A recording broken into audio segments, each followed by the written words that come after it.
él, mientras él está dando de comer a los cerdos, entra en reflexión. Qué importantísimo es para nuestros jóvenes que están aquí también en este momento entrar en eso siempre en la vida. Siempre deténgase un momento para reflexionar. Siéntese, deténgase un momento para reflexionar. El joven se quedó reflexionando mientras posiblemente miraba a los cerdos comerse desesperadamente, como es normal de los cerdos, la comida. Aquel joven meditaba profundamente. Y en esa reflexión, la conciencia, cuando esa conciencia todavía no se ha muerto, que es muy importante. Por eso la Biblia enseña que instruye al niño en los caminos, porque aun cuando fuere adulto, no se apartará de ello. La palabra que instruir, el original, es que esa palabra que tú enseñas a tu hijo cuando niño, esa palabra hará que su conciencia no muera para siempre. En algún momento de la vida esa palabra volverá a revivir ese espíritu en él. Es tan importante que usted tome tiempo con sus hijos en la casa. En múltiples de las prédicas yo hablo un poquito de enseñar a orar a sus hijos. Y digo, por favor, no cometas el error de orar tú, sino haz que tu niño primero haga la oración, para que él desde niño aprenda él a orar con sus propias palabras, que aprenda él a expresar con sus propias palabras, a dirigirse a Dios. Yo le explico que nosotros lo hacemos con Micaela. Cada vez que voy a la escuela, primero dejo que Micaela ore, que ella con sus propias palabras aprenda a expresarse, a dirigirse a Dios. Ahora que es niña, para que cuando ella sea adulta y tenga crisis, tenga problemas, ella sepa dirigirse a Dios. Eso es parte de la cultura judía, enseñar desde niño. Por eso instruye al niño. Por eso la palabra bar mitzvah para la mujer o bar mitzvah para el varón significa que durante todos esos 12 años, 13 años, el padre está obligado a enseñar a su hijo día a día, para que cuando fuere adulto no se aparte. En el caso de esta historia es un judío. Así es que él está allí dando de comer a los cerdos y de momento entra en reflexión. Y como su conciencia no está muerta porque la palabra estaba sembrada allí, él reflexiona. Y él dice, en la casa de mi padre muchas moradas hay.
Como diciendo, en la casa de mi padre hay abundancia de comida. Y empieza a recordar aquel momento él de lo que era en la casa de su padre. Lo que su padre o su madre hacía para darle de comer. Lo que su padre o su madre hacía para vestirle. Bueno, que ahora la mamá moderna ahora ya ni le dan comida a los hijos, ¿no? Pero lo que hacía aquellos padres, aquellos viejos, él está recordando lo que era la vida en la casa de su padre. Y aquí toma la acción preciosa y digna para nuestros jóvenes que están aquí, que sepan que siempre mientras hay vida, hay esperanza para iniciar de nuevo. El joven reflexiona y dice, en casa de mi padre muchas comidas, hay comida y abundancia. Ya sé, dijo él, aunque he avergonzado, he puesto en vergüenza la imagen de mi padre, he puesto en vergüenza la moral, las enseñanzas que mi padre me dio, las he puesto en vergüenza, he despilfarrado toda la herencia que él me dio, ya no soy digno siquiera de ser recibido como su hijo, sin embargo me levantaré. Él sabía que su padre era un hombre rígido, fuerte, serio, disciplinario.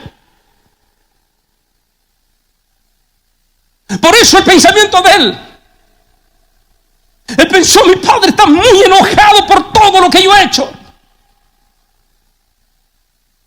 y posiblemente al regresar me va a dar una reprimenda, una castigada. Por eso una vez yo di que hace muchos años en esta iglesia, que una vez cuando estábamos estudiando teología, uno de los profesores nos puso una tarea, y la tarea fue: ¿qué significa misericordia? Y cada estudiante teníamos que dar nuestra propia opinión de lo que significa misericordia. Y cada quien dio sus propias conclusiones. Pero al final fue el propio profesor quien termina diciendo: misericordia es tan sencillo como sencillamente significa recibir lo que necesito y no lo que merezco. Porque si queremos recibir lo que merecemos, toditito lo que estamos aquí merecíamos una tremenda paliza por todo lo mal que nos portamos antes de convertirnos a Cristo, o por lo mal que nos portamos con nuestros padres. Pero cuando venimos a Dios, no recibimos lo que merecemos. Esa es la historia aquí que se desarrolla. Me levantaré e iré donde mi padre y le diré: Padre, he pecado contra el cielo. Siempre la confesión, siempre la humillación es grande delante de Dios. La Biblia dice que el que se humilla será exaltado. Reconocer, aceptar mi condición. No hay cosa más terrible que la soberbia. Porque la soberbia no acepta que estamos equivocados, no acepta que tenemos que humillarnos, no acepta que tenemos que dar el primer paso nosotros.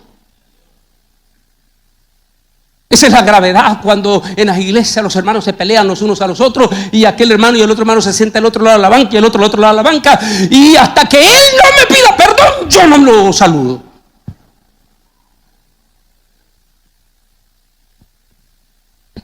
Ese es el problema de la soberbia.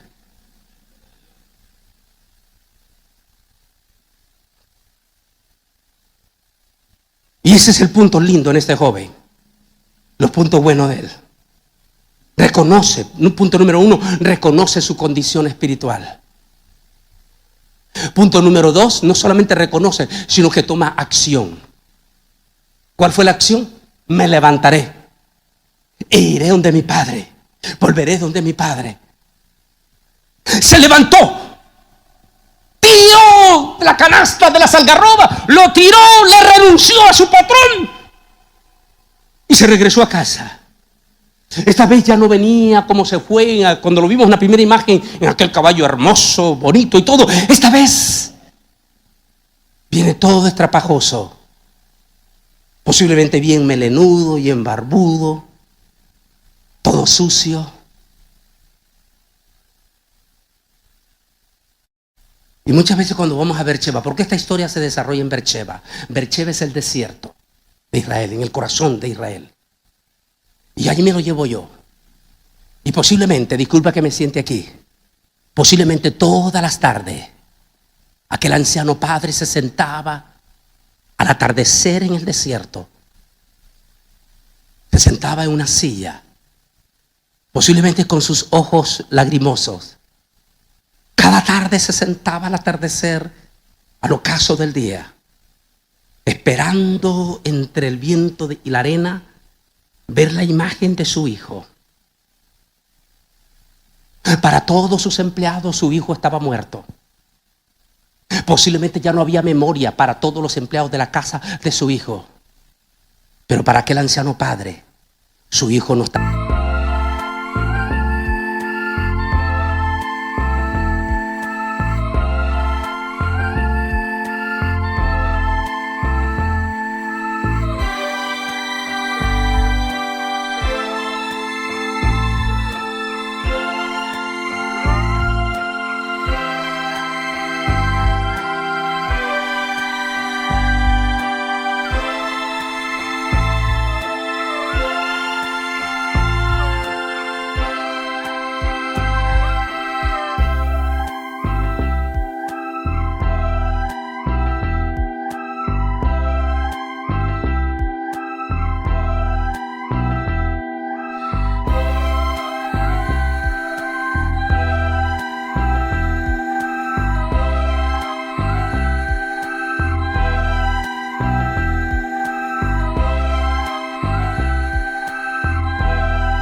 día aquel anciano padre se sentaba a cada atardecer para ver el horizonte entre la arena del desierto, a ver si miraba la imagen de su hijo.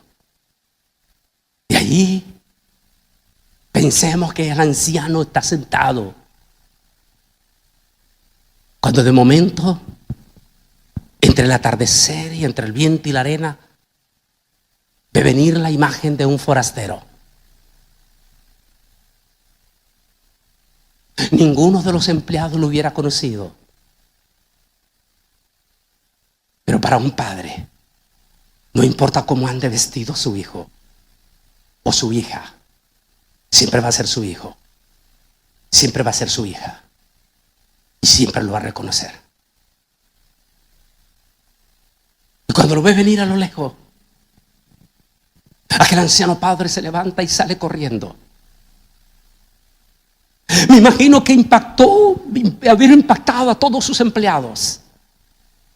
Por la forma en que se desarrolla la historia, da a entender que a lo mejor ya era viudo. En ese momento estaba solo. Así es que el anciano sale corriendo a encontrar a su hijo. Me imagino que todos los empleados, la gente cercana, se asustaron. ¿Qué le pasa? ¿Qué le pasa a don Isaac? Digamos así, por decir un nombre. Y salen sus empleados corriendo detrás de él. Y él va corriendo para encontrarse con su hijo. Y cuando llega cara a cara, frente a frente, su hijo inclina su rostro. Y posiblemente cae de rodillas. Y su hijo le dice: Padre, he pecado contra el cielo y contra ti. Y ya no soy digno ni siquiera de ser llamado tu hijo. Tan solamente recíbeme como uno de tus siervos. Y allí es donde se cumple la palabra misericordia. ¿Qué dijimos que significa la palabra misericordia? Recibir lo que necesitamos, no lo que merecemos. En ese momento posiblemente su padre podía haberle dado una paliza, podía haberle dicho palabras de insulto. ¿Por qué hiciste esto? ¿Por qué aquí? ¿Por qué allá? ¿Por qué? ¿Por qué? ¿Por qué? ¿Por qué? ¿Por qué? ¿Por qué? ¿Por qué? ¿Y por qué? Que constantemente nosotros tenemos esa tendencia de recriminar a la otra persona sin antes verificar. Esa es la desgracia que estamos viviendo en las redes sociales. Acabo de hacer el estudio que se llama las redes sociales, lo fui a grabar hasta México. Y estoy hablando de eso. Es la desgracia que estamos viviendo en las redes sociales. La desgracia de que todo el mundo se da el derecho de juzgar y condenar a diestra y a siniestra sin primeramente verificar el origen, la razón, la causa. ¿Por qué se dio esto?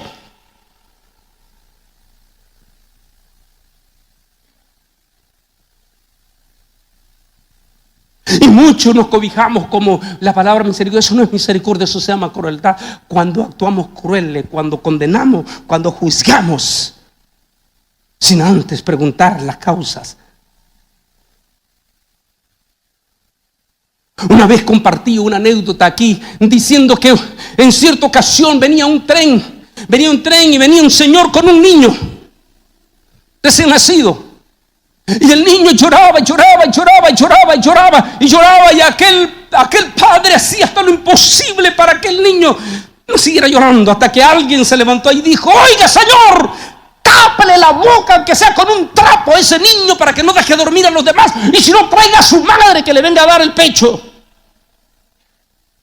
Y el padre se volteó ante el Señor y le dijo: disculpe, señor, es que su madre murió ayer y su cadáver lo traemos en el tren. Y por eso el niño no para de llorar porque extraña el pecho de su madre. Todos los que venían en el tren miraron a aquel hombre como al que hizo el insulto. Todas las miradas se pusieron. ¿Por qué antes de ofenderlo no le preguntaste primero? Quiero dirigirme a esta cámara, a ustedes de las redes sociales, que son crueles, despiadados, asesinos de alma, que juzgan y condenan sin misericordia, sin antes primeramente conocer esta regla. Conocer a fondo impide criticar. Si antes de condenar, primeramente conocemos a fondo el problema. Al conocer a fondo nos llevará a tener misericordia. Y misericordia es dar lo que necesitamos, no lo que merecemos. Cuando el joven cae de rodillas y le dice: Padre, he pecado contra el cielo y contra ti, no merezco ser llamado tu hijo, el padre de inmediato lo recibe, lo abraza, lo besa, e inmediatamente se voltea a su mayordomo y le dice: tráigame el vestido nuevo, tráigame el vestido nuevo. Por años aquel padre había mantenido un vestido nuevo. Él siempre esperó a su hijo en la casa. Entienda que Dios nunca te ha olvidado. Tú te fuiste de la casa, pero Dios no te ha olvidado. Él te está esperando.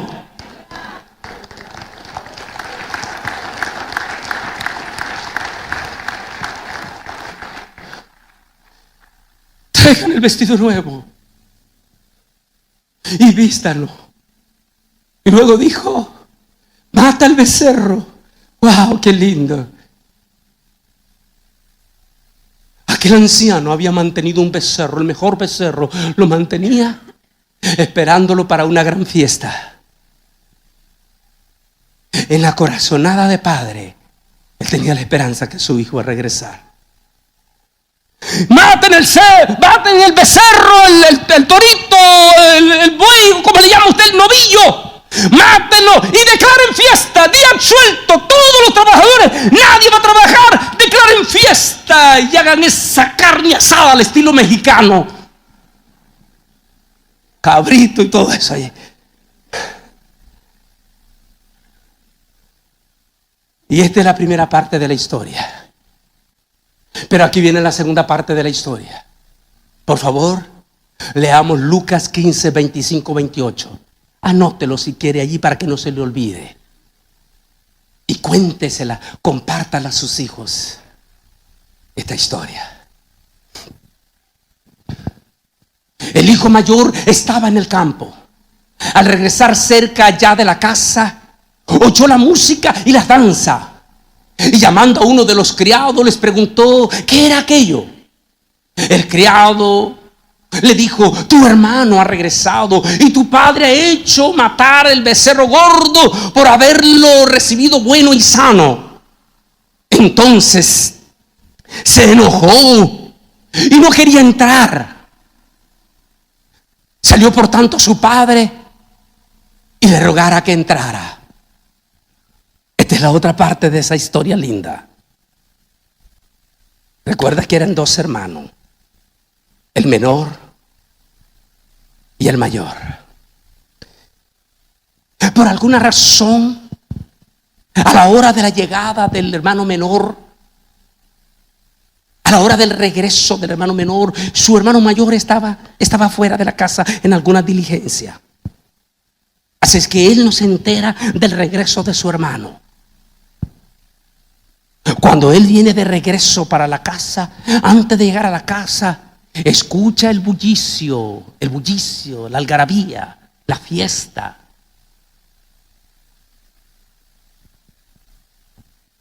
Le llamó la atención y se detuvo. No quiso entrar de un solo golpe a la casa, sino que de inmediato llamó a uno de los criados.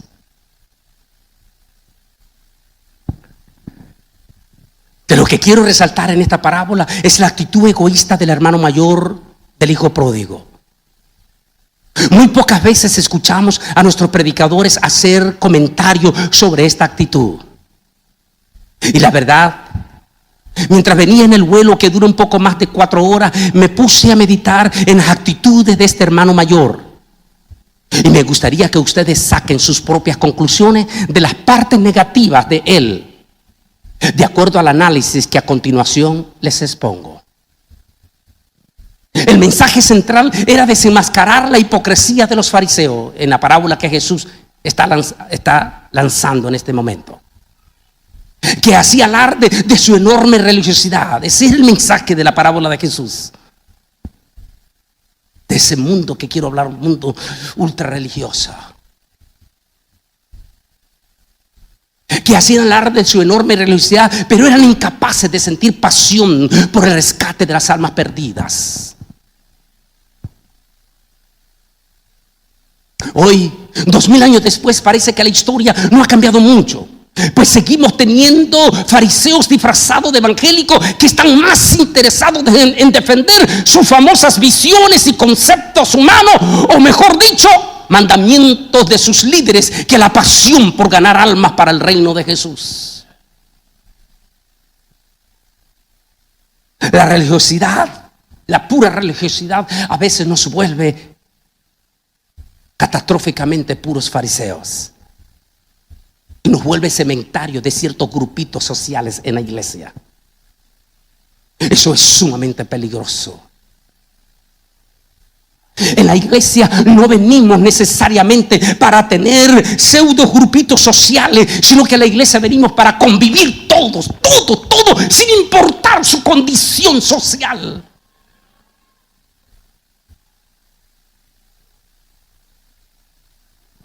Sino que todos, al venir a la casa del Señor, se sientan que todos somos hermanos. A mí me gusta una costumbre en la sinagoga judía que hasta hoy en día se mantiene, y es que al final de la sinagoga siempre hay una comida allí donde todo el mundo se sirve, aunque sea poquito, aunque sean vegetales, lo que sea, pero todos van a comer allí y todos se saludan y todos platican.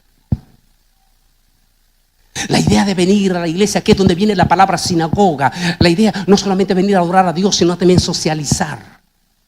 Para aquel que se encuentre despreciado en el mundo, para aquel que se encuentra aislado en el mundo, o para aquellos jóvenes que están pasando bullying en la escuela, vengan a la iglesia y encuentren a otro jovencito que también está pasando lo mismo, y encuentren esa confraternidad, esa amistad, esa relación, el hermano, la familia, todos se encuentran en esa relación, esa coinonía.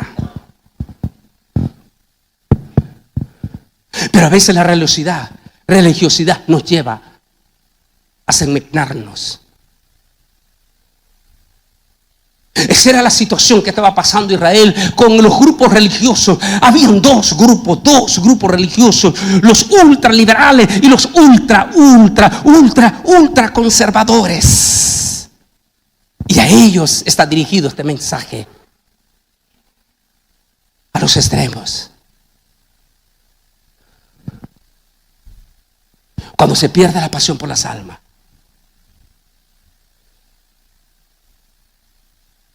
cuando ya no nos afligimos cuando se nos va alguien, o cuando tratamos de echar toditita la carga solo al pastor y se nos olvida que todos somos parte de este cuerpo donde la cabeza mayor es Jesucristo. Porque no solamente es tirarle la bola al portero y que el portero se haga triza tratando de evitar que le metan el gol como los que le meten a Monterrey. No es solamente dejar al pastor que le metan, tirarle toda la pelota y que se haga triza a ver cómo se la juega para evitar que le metan el gol. Es que ustedes son parte del equipo también. Ustedes son parte de la defensa que van a luchar junto al portero para evitar que la bola no entre.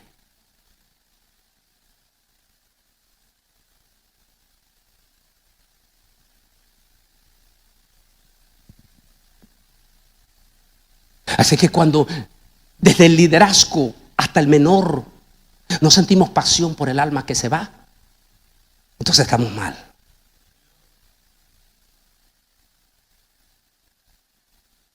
Lastimosamente, la iglesia de este siglo XXI ha perdido, Pastor Jiménez, aquella pasión cuando usted comenzó. ¿Recuerda, Pastor Jiménez? Aquella época cuando los sábados, ¿recuerdan los sábados?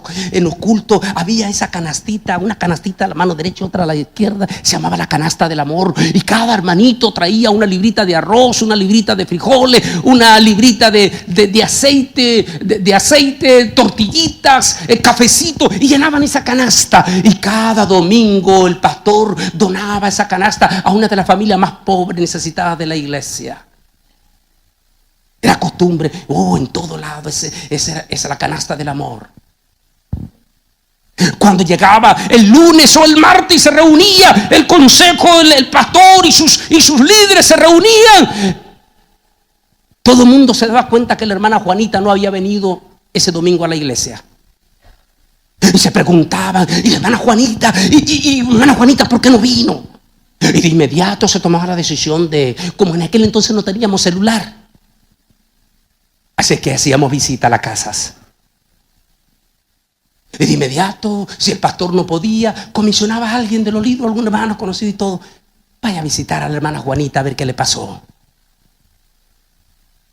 Hoy ya no existen las canastas del amor. A nadie le importa cuando viene a la iglesia, a nadie le importa preguntar si alguien está pasando hambre.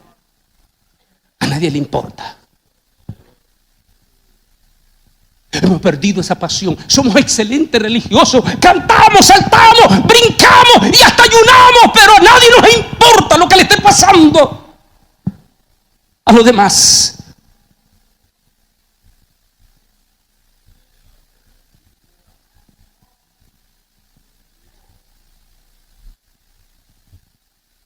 La hermana Juanita tiene 3 semanas, 3 meses de no venir a la iglesia. Y nadie ha preguntado en la iglesia por qué la hermana Juanita, la viejita, la ancianita que se sentaba ahí, por qué no ha venido a la iglesia. A nadie le importa preguntar. Nadie ha preguntado si es que la hermana Juanita está en un hospital donde nadie la va a visitar. O si es que la hermana Juanita la echaron del apartamento porque no podía pagar su apartamento. A nadie le importa preguntar. Nos hemos vuelto una iglesia religiosa. Y este mensaje lo estoy hablando de una forma porque se está grabando. Lo estoy hablando de una forma global. Para todo nuestro pueblo, para todas nuestras iglesias a nivel donde se vaya a ver en naciones. Nos hemos vuelto una iglesia religiosa.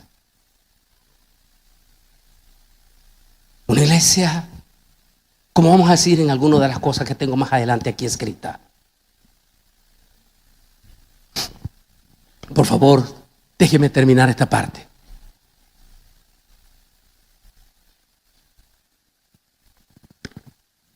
Su hermano va a decir defensas interesantes que vale la pena que lo tenga allí lista la historia, linda. El hermano mayor.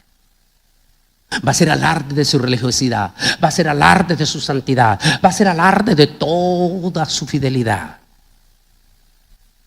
Pero una vez el apóstol San Pablo dijo, si yo hablase lenguas angelicales, y si yo tuviese toda la fe del mundo, de tal manera que diría a las montañas, lánzate al mar, y se lanzaría, pero no tengo amor, dijo Pablo, no soy nada.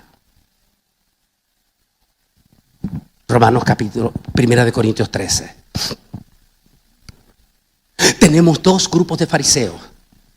Los que tienen sus pequeños grupos ultra religiosos, que lo único que les interesa es asegurarse de que no se rompa ninguna de sus prohibiciones legalistas. Y los que quieren tener el templo llena de almas, pero no arrepentidas, sino simplemente como artículos empresariales para traer mucho dinero a sus arcas y poder vivir sus vidas de despilfarro, sin importarles el destino final de estas almas.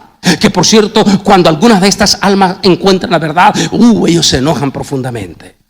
Esos son los 2 grupos religiosos. Qué triste que mucho liderazgo, que muchísimo de nuestro liderazgo liberal enfoque la membresía, sí, esa enorme cantidad de membresía, llenísima iglesia llena, pero no con almas arrepentidas, no con almas caminos al cielo, sino como simples artículos comerciales. Es decir, no me importa, no te voy a hablar del infierno, no te voy a hablar que el homosexualismo es pecado, no te voy a hablar de esto. Lo que me importa es que vengas y te sientas bien y me puedas dar todo tu dinero.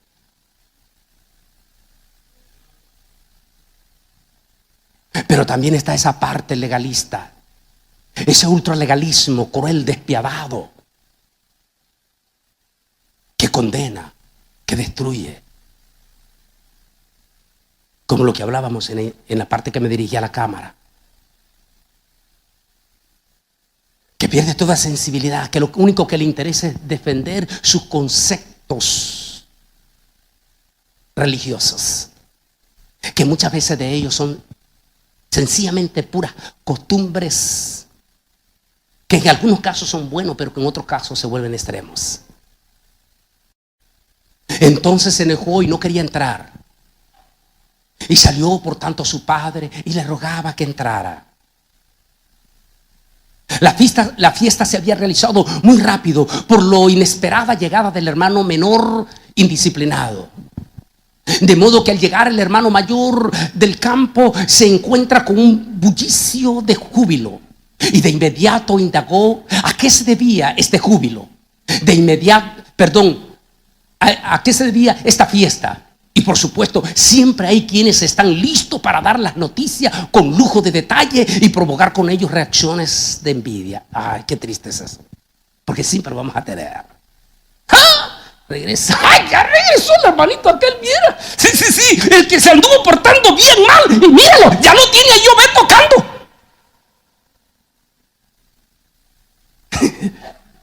Siempre hay quienes van a estar dando la noticia, pero con otro sentido, con un sentido de provocar celo, de provocar envidia.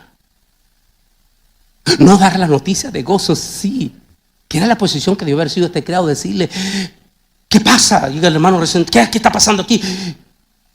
Mi señor, tu hermanito que se había perdido ha regresado humillado.